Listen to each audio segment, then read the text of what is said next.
Spring clean that podcast feed and skip the doom scroll. The Newsworthy gets you caught up on the day's news in less than 15 minutes and gives you some fun conversation starters along the way. It's quick, friendly, and informative. Search The Newsworthy wherever you're listening now and follow or subscribe to The Newsworthy today. Hey guys, have you heard of Goldbelly?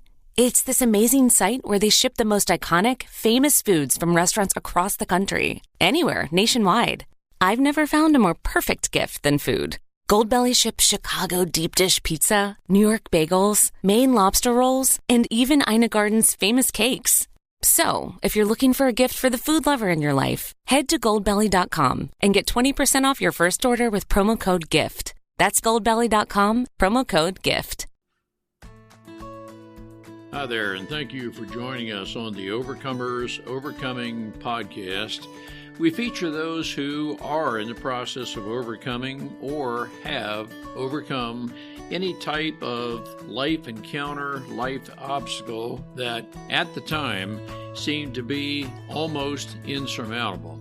With this podcast, we have three objectives in mind. Our first objective is we want you to know with a confident resolve you are not alone.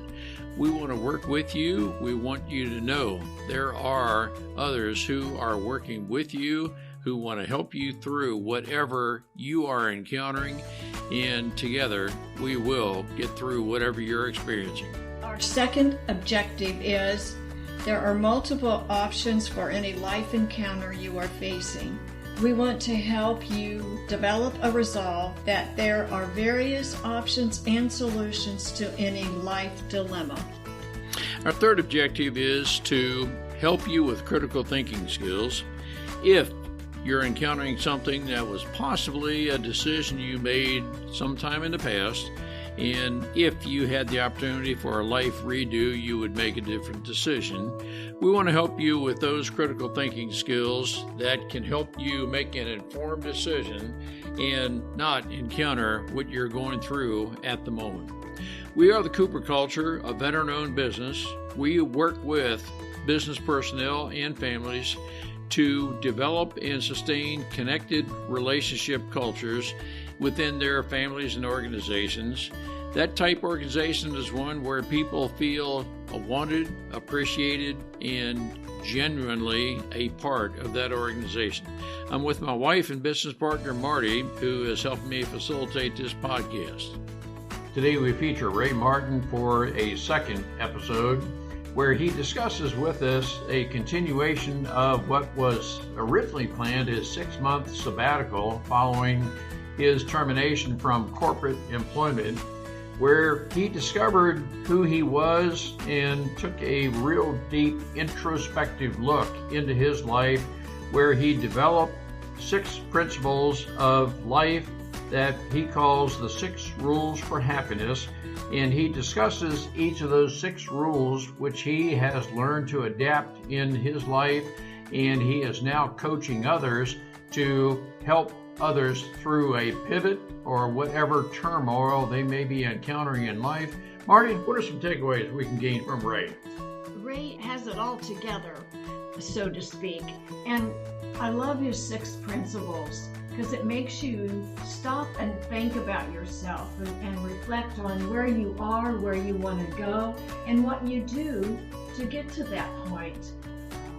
Really a great podcast with someone that's done it and can show you how to do it. It's a great opportunity to be an inspiration for each of us to take an introspective look, maybe take some time off to be alone where we can just set aside all of the world cares and take a deep introspective look. Let's listen and learn together. Ray, it's good to have you back with us. To our listeners who are listening for the first time, you spoke with us about 6 months ago, well, 4 or 5 months ago in August of 2025. And you discussed with us then what the life was leaving the corporate world. And here we are 20 years later of you having rediscovered or discovering life, so to speak. You have a website that is Life Without a Tie.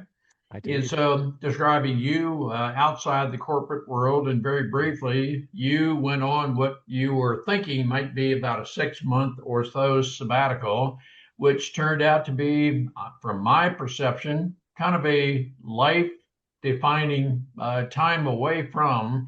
And you learned from that what maybe we'll discuss in more depth today: six Yeah. rules for happiness. And Ray, welcome back. But I think our listeners are going to be really intrigued to learn the six rules you discovered for your life, because there's a very good possibility any number of our listeners are going through necessarily a life transition pivot at this point. And whatever they're going through might be confusing, and they're just curious how to even sort through these things, Yeah. and maybe you can help them. Well, in that case, I hope what we say is of value to your listeners. I really do.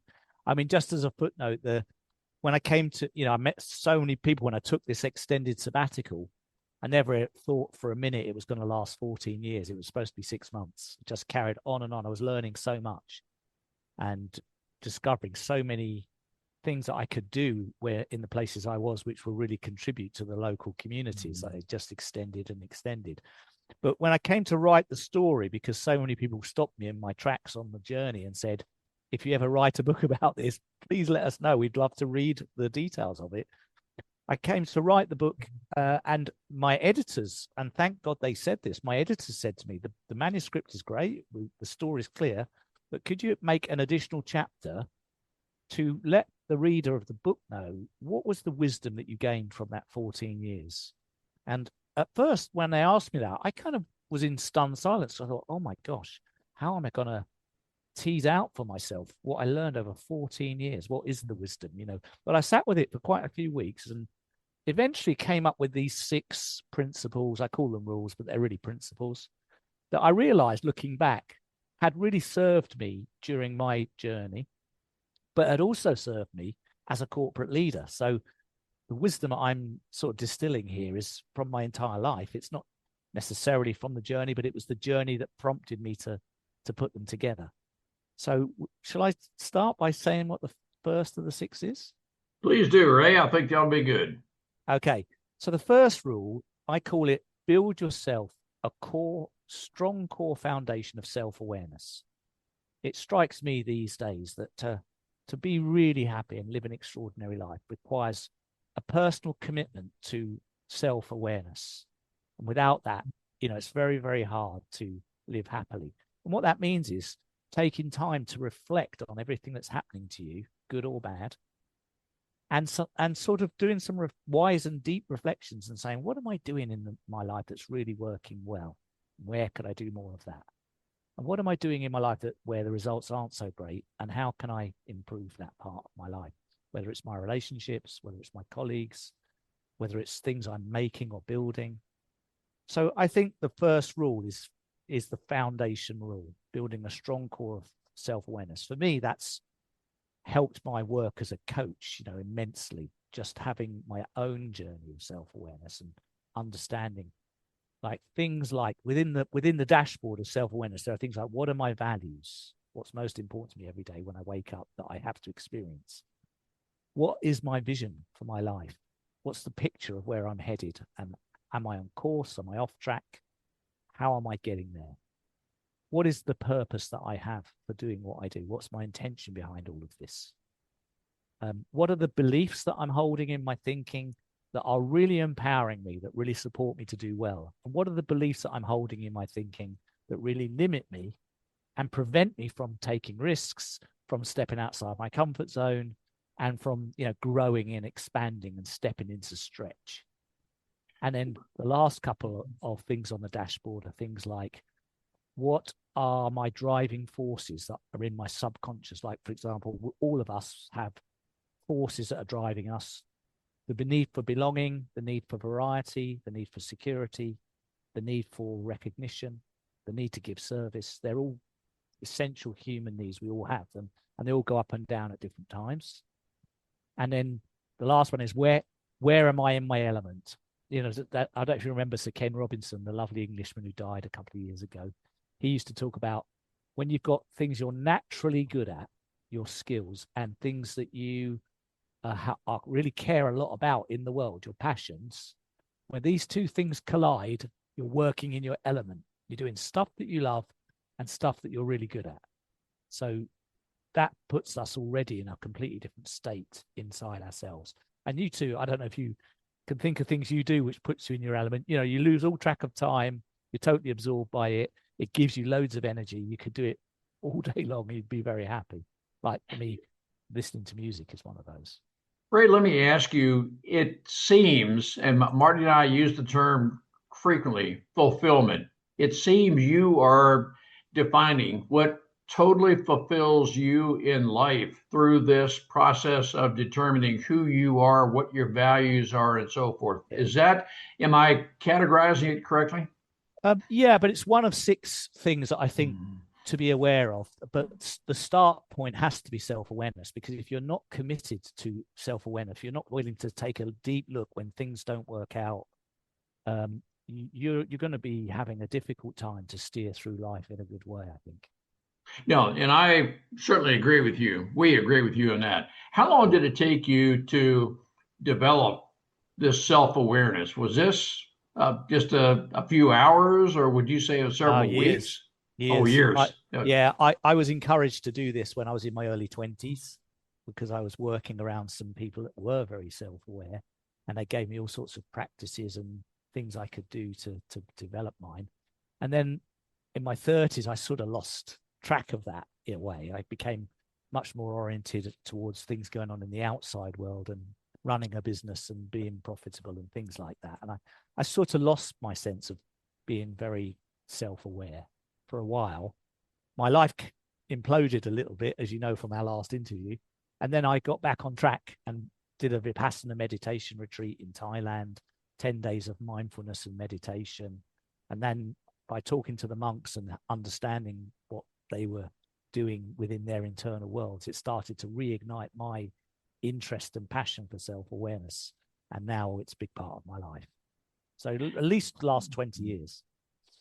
In clearly defining your values, your life purpose, and so forth, did you have to some degree, maybe over this 10-year period or so, at some various maybe points in your life, isolate yourself from the outside world influences to where you can just concentrate on and have your self-awareness? And yes, because I think sometimes we have our identity in different things, and if those things are no longer there, we've lost our identity. And so it becomes let's just say temporary, what it is. But it sounds like you're saying, no, you've locked into the permanent.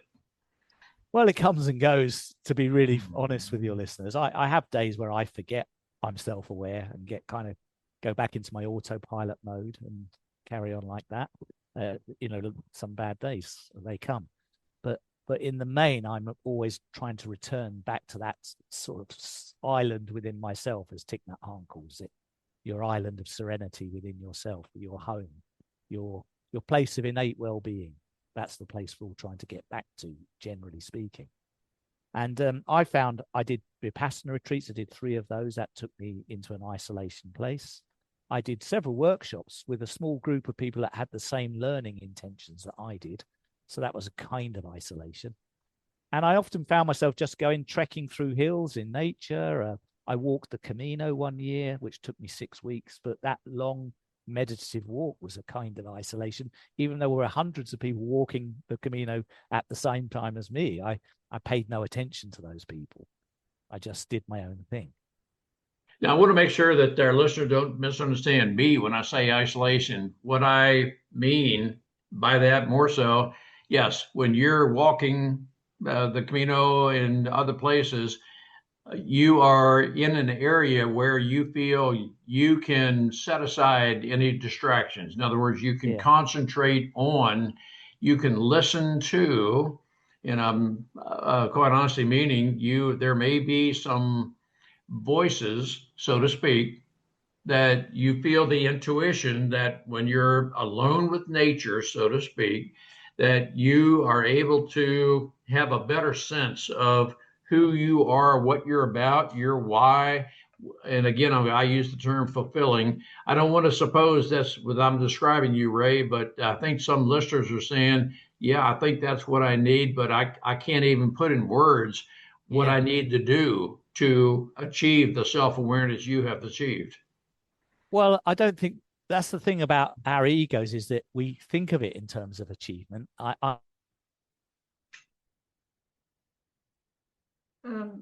Labeling completely, and really think of it as a reorientation, because since we were little kids, I think we're trained, mostly accidentally, but we're trained to think that our happiness comes from the outside in.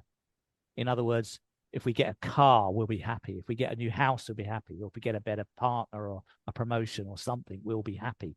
Happiness is attributed to things outside. And I had to learn that's not the case at all. Happiness is an inside job. You know, you can return to your innate state of happiness, and you can come from inside out with that kind of energy. And then the energy of that happiness radiates in a way that pulls towards you the things you need. And it's an inside out way of living, but that's, most of us are psychologically prepared for and conditioned and trained to live in the outside in way. A great book on this topic is called The Inside Out Revolution by Michael Neill. And I would strongly recommend to your listeners, that's a book worth reading. There are many books on the topic, but that's one of the best. I want to ask you about isolation.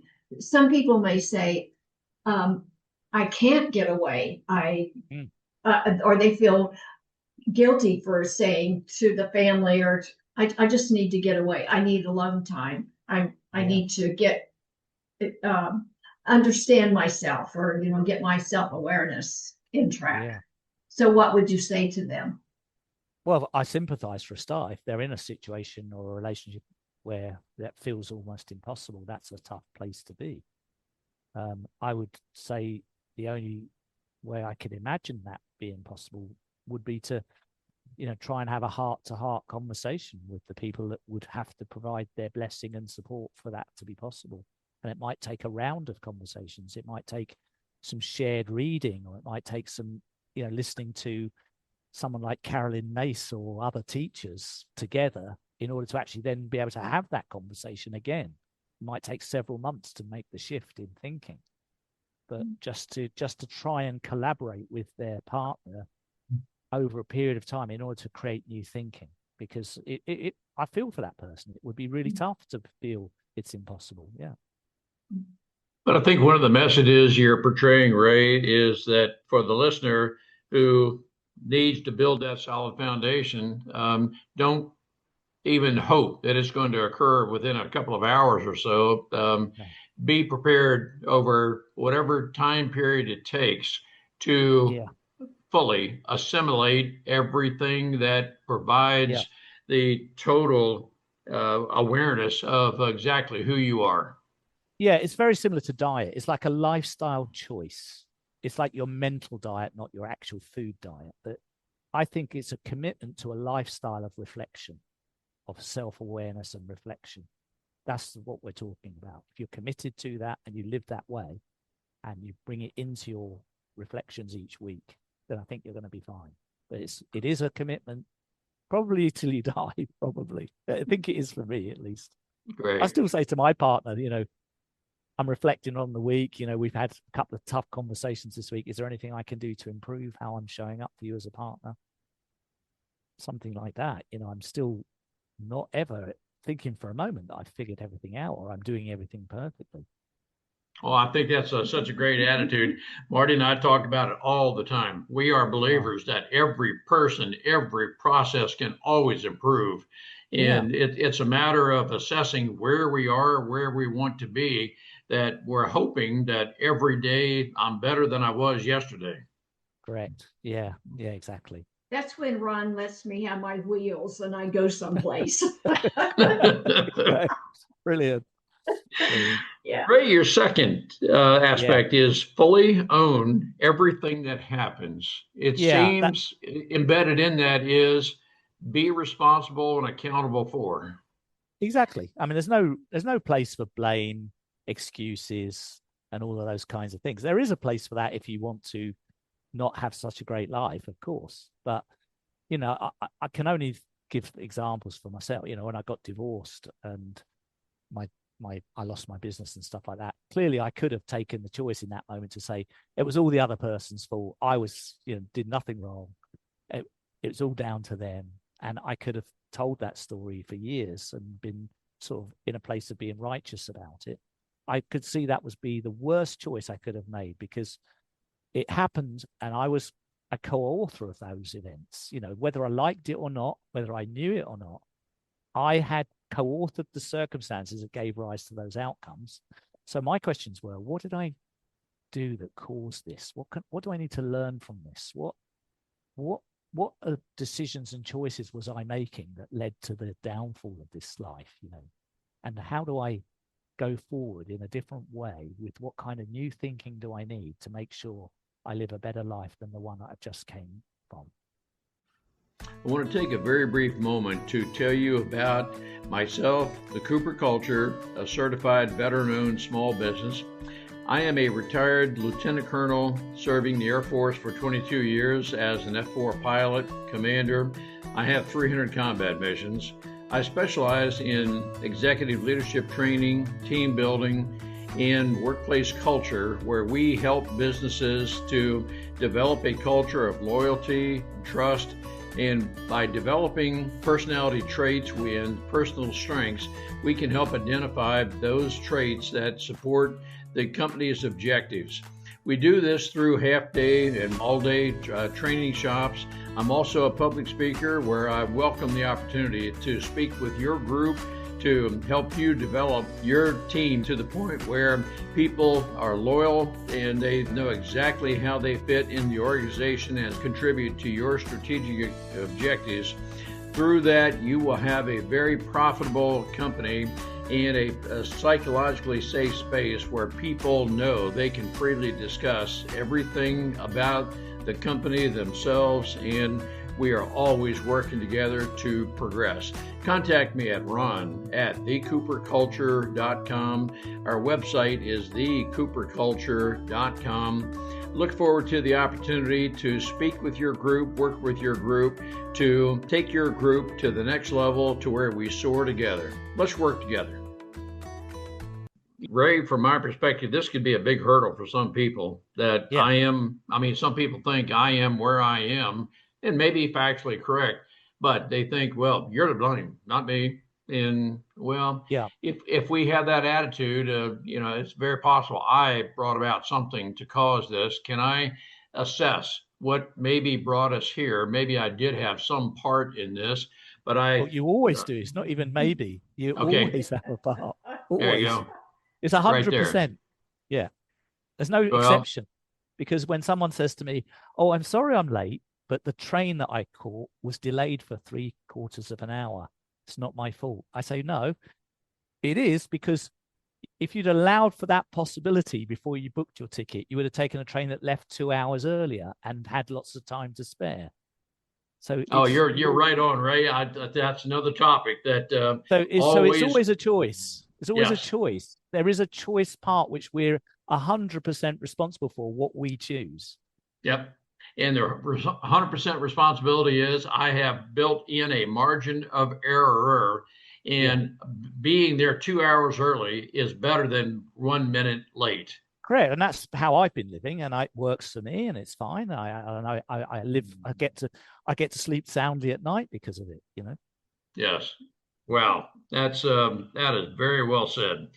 Ray, your third principle is become your observer. That may not be self-evident to a lot of people.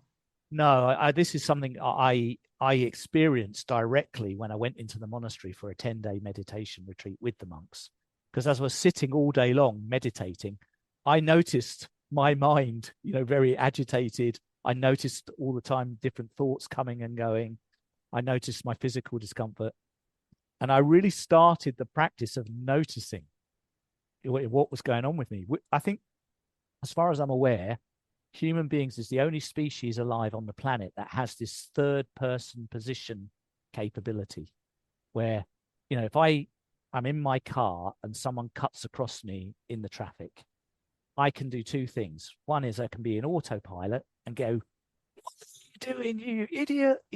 And be completely in the reaction and consumed by it. Or I can take a breath mindfully as it's happening, go, "Gosh, I noticed that event that's just happened. I've got some anger arising inside myself, and I'm noticing that. I don't want to actually act it out or be have dramatic reaction from it, but I am noticing anger coming up inside me." So that's what I mean by becoming your own observer, is that ability to just slightly detach for a second and notice first, and then say, do I want to actually have my words come out that way with my anger, or do I want to choose to speak in a wiser, kinder way here? Or not say anything, No, that's all good. Now, your fourth principle, create powerful, purposeful, and sustainable relationships. Yeah. I think that is very, very deeply meaningful. That I'm going to read into this. Never isolate. You're always better off around people with whom you share values, the likes, and so forth. Am I interpreting this correctly, Ray? In some ways, yes, you are. There's more to it in how I thought of it, because whenever I start working with someone for the first time, or I don't know them, we're both, say, colleagues in a department, what are our choices? We can say, well, let's just say hello to each other politely when we show up for work, do our tasks in the office, and then politely say goodnight. We don't really ever know each other that well, but we just do our work alongside one another, and we're sort of mysteries to each other. That's one choice. At the other end of the spectrum, and the way I'm advocating for, is you sit down with that person and say, look, we've both started working in this team on the same day. I'm sure you've got some dreams and visions about where you want to get to in your best picture of life, and I've got some. Why don't we have a conversation where we share with each other what those dreams and visions are, and make some kind of agreement that we'll support each other to get to those as quickly as we can, and we'll give each other feedback, we'll encourage each other, we'll check in with each other to make sure we're on track, and we'll use our working relationship as a kind of intentional collaboration to both have richer, better, more meaningful lives. How about that? Would that be a good way of working? I think that is my choice always. That I'd much prefer working at that level of connection with other people than in the first way. And and you're right on target, Ray. Now, there are some people who would say, well, Ray, if I share information with you, if I tell you things that you don't know, that may put you in a position of being better than me. You may get a better paying job. You may get ahead of me. And now that could drive some of my personal insecurities. Therefore, oh gosh, Ray, you'd be a threat to me if I shared things with you. That could be true. And I'd say 20 years ago in management speak and thinking, that was predominantly the way of thinking. But I think things have shifted a long way now. I think young people, millennials, Gen Zs, they do not want to work in a kind of command and control hierarchical way. They definitely want this kind of authentic, real camaraderie, authentic relating, honesty, where you can't go into an office and see who's the boss and who's the subordinate. You just can't really feel it because everyone's just working together as a team. And there clearly are some bosses, but it's very hard to spot who is who. And I think, I can give you a really rock solid example of the benefits of it, because when I left to go on my 6-month sabbatical, but I actually came back 14 years later. In the last year, I was living in Warsaw in Poland. It was 13 years into my journey. And I remember I ran my own company. I had people that were employees of mine that I had set up these intentional relationships with. And one of them was a young lady called Claire, who, when I went off, the company got sold. And so she was going to be out of a job with my business. And she'd been a really loyal servant for 5 or 6 years. And so I took it upon myself to help her find the next step in her career. So I went to a rival company and I talked to them. I said, look, this is absolutely in confidence. My company's going to be sold and the people in it are not going to be working. There's one person who's very talented. She's been really loyal, brilliant. I'd really like to help her take her career to the next level. Why don't you hire her? Because you won't regret it. I know the work you're doing. It's the same as us. She's going to be a great hire for you. So I connected them both. She did actually go and work for them. And a few years later, I met the founders and I said, how's she getting on? They said, we're delighted with her. We're thrilled with her. Thank you for connecting us. It was a great thing that you did for her and for us. I said, great. And then like 5 or 6 years after that, I was in Warsaw in Poland and I called this lady, Claire. I said, how are you doing? Because she was a friend, a loyal friend. And we talked about life and she'd had 2 kids and she was married now and she had grown up a lot. And just as we were finishing the call, I said, what are you doing professionally? She said, well, I'm about to launch a new business. It's a coaching business and we're going to be doing this coaching for emerging leaders, etc. And we're going to build a team of coaches. And I said, is there room for me on the team as coach? She said, yeah, of course there is. And that was it. I literally started working with the team a few weeks later. And that was just because of the relationship we had. All that trust was in place. And that was 13 years after we'd parted company. That's great. A lot of what you're describing, Ray, is Marty and I call it culture. It can be in the family, it can be in the workplace, but it's a culture where we work together as a team and we try to help. We work with businesses and families to develop that team culture. And that's when we are all functioning together, albeit we have different talents, traits, and so forth. We all function together as a good team. You can tell that Marty and I are different, but together we're a good team. Exactly. But then in the intentionality of it, if you're having a dispute with someone you work with, you won't sacrifice that purposeful, powerful sustainability over trying to win an argument if it's going to wreck the relationship. That would be an unwise choice. No, that's very good. Your 5th principle, pay attention to your physical, spiritual, mental, and emotional health. Boy, that's a lot said there. I think this has come up on the agenda in the last 10 to 15 years, much more than it used to be. And that's partly because of, things like pandemics and stuff like that, which have brought it to the surface, where people went through very dark times during those times of isolation. And it's very challenging for quite a lot of people those times. But I think, no one's going to be checking up to see, are we in our most resourceful inner state? Are we getting enough rest? Are we eating well? Are we exercising? Are we doing all of these things? We have to take ownership of that ourselves and really take an interest in how our health is, and not just physically, but spiritually and emotionally as well, because we live in a society or a world these days which is full of quite depressing and difficult, conflicting situations. And it's a very complex and difficult world to be seeing taking place in front of us, with all the news of things and, but the barbaric stuff that goes on in the world. It's horrid.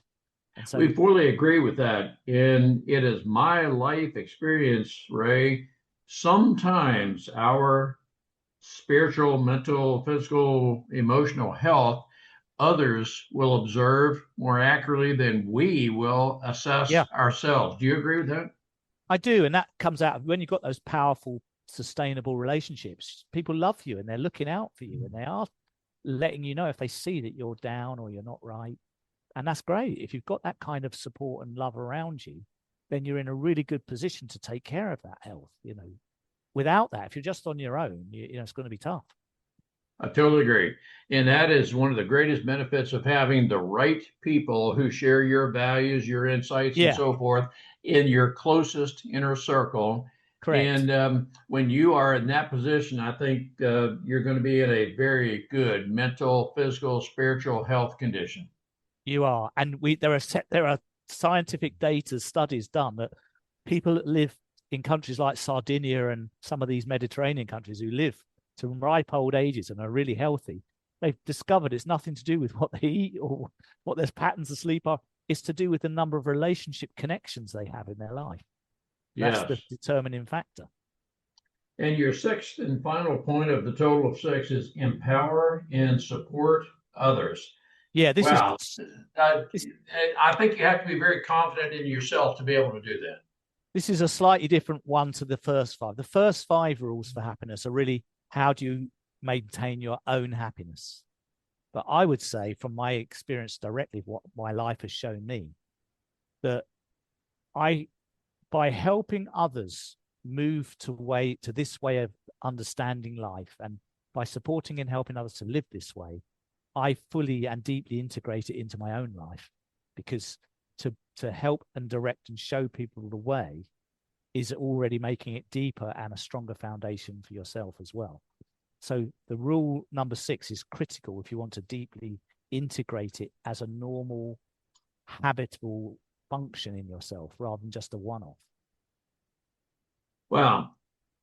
What you've just described, Ray, is from my perspective, our perspective, a very healthy self-awareness to where you are comfortable being who you are, but yet you're always open to improvement. So we know we can always improve, but you know fundamentally exactly who you are. And you are what I'm perceiving to be pretty much a rock solid person. I probably will never find you in the expression is downwind somewhere, that you know who you are and you'll stand your ground, so to speak.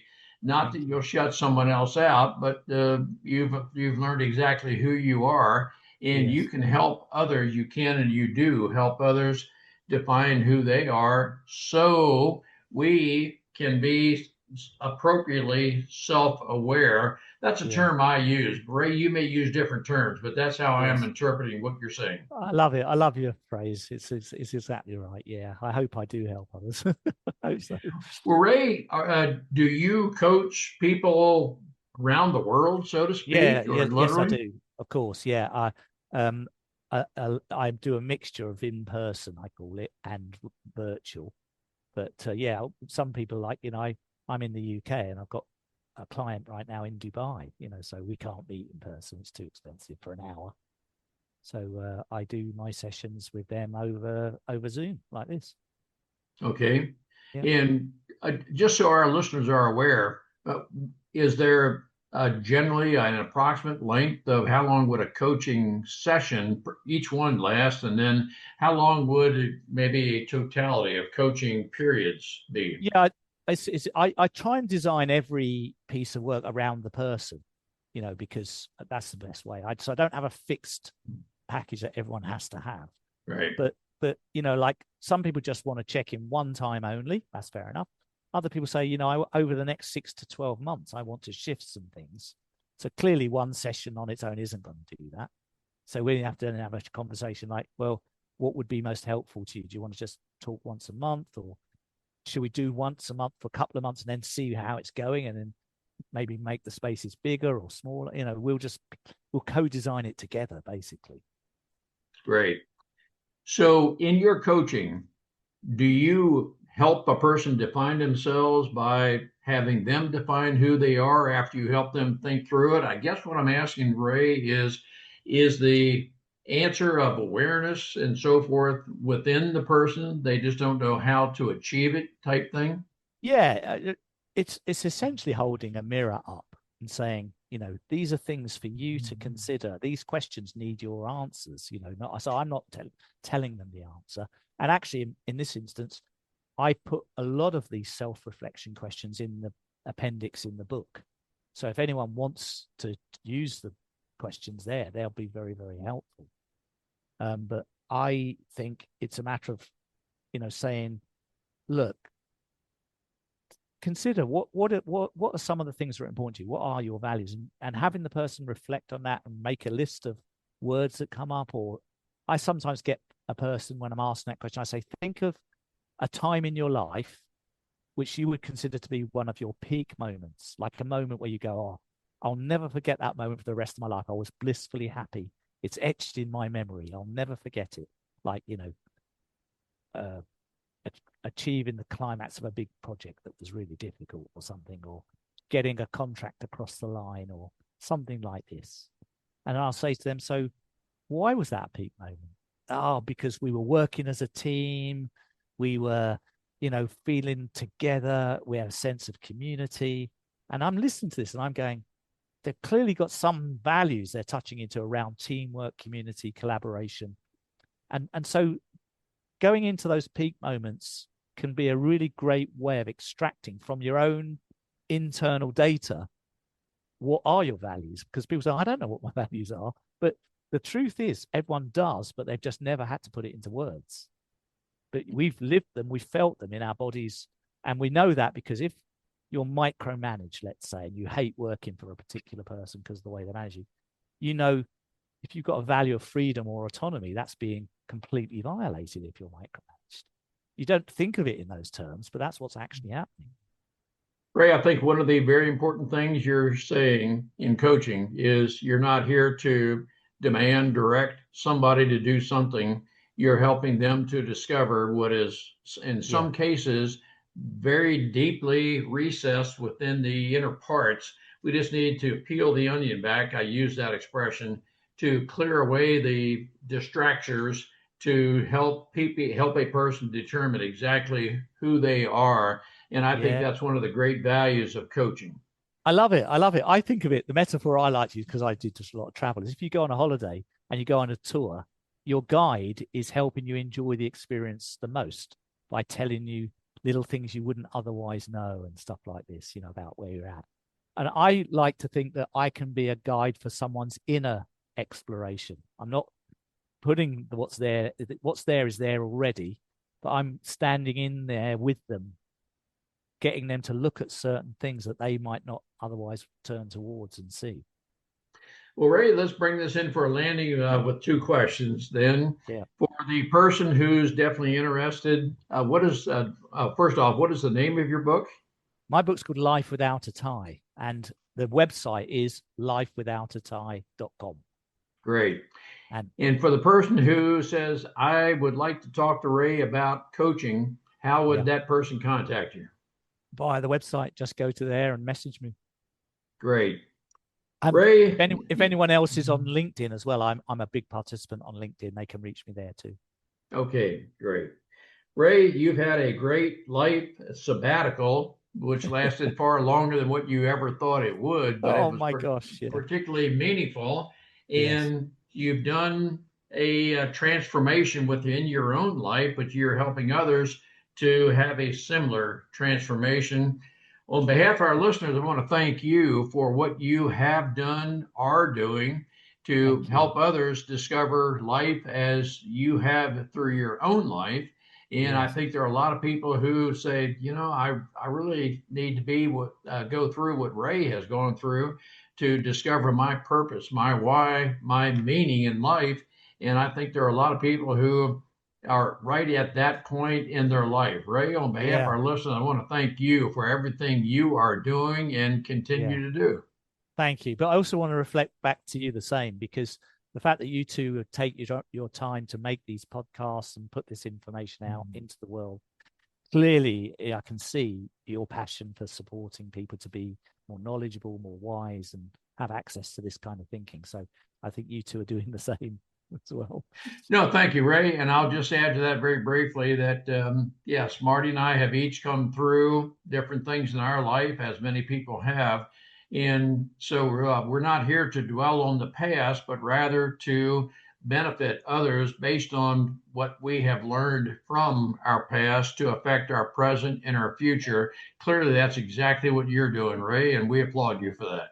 Thank you. Thanks. It's a joy to be back, and I wish you all the best for 2026. Thank you, Ray. We appreciate having the opportunity to share our and our guests' life experiences with you. The Cooper Culture advances organizations to achieve and sustain high retention rates, connected communication, and trust through personality insights and principled leadership. You can contact us at our website, thecooperculture.com, and you can contact us directly at ron@thecooperculture.com or Marty, M-A-R-T-Y, at thecooperculture.com. We work with you to help assess aspects of your culture to advance the environment and people to their best performance. We do that through our staff of certified personal performance coaches, leadership trainers, keynote speakers, and DISC personality behavior experts. You can book a speaking engagement directly through our website by contacting us at ron@thecooperculture.com. We look forward to sharing our life experiences with you, some of which are profound, some of which are pretty funny. Some of those life experiences are ones we'll never do that again because we've been through stuff. We truly look forward to working with you, speaking with you, helping advance you in any way that we can.